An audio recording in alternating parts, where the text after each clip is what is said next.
दर्शन नमस्ते। आज म एउटा कुरा फेरि भन्न गइरहेको छु।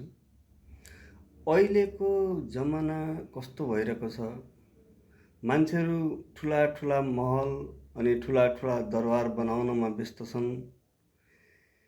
पल्लो घरको छिमेकीको घर कसरी ठुलो भयो भनेर त्योभन्दा ठुलो घर दरबार बनाउन लागि परेका छन्। तर दरबारभित्र बस्ने घरबार बिग्रिरहेको छ। सबै श्रीमानले श्रीमतीलाई बुझ्न सकेका छैनन्, श्रीमतीले श्रीमानलाई बुझ्न सकेका छैनन्।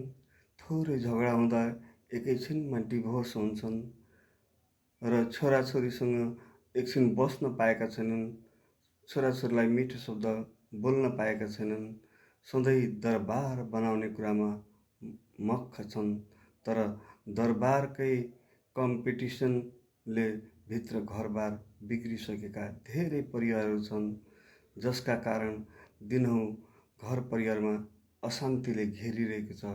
त्यसैले दरबार महल र दरबारका साथै आफ्नो घरबारलाई पनि राम्रो बनाउन कोसिस गरौँ र आफ्ना परिवार छोराछोरीसँगै बसेर एउटा माया मोह र श्रीमतीप्रति माया र श्रीमानप्रति सम्मान गर्न सिक्यौँ भने घरबार बलियो हुन्छ। घरबार बलियो भएपछि दरबार आफै बन्दछ। यति भन्दै बिदा हुन्छु। हवस् त, धन्यवाद। दर्शन सबैलाई।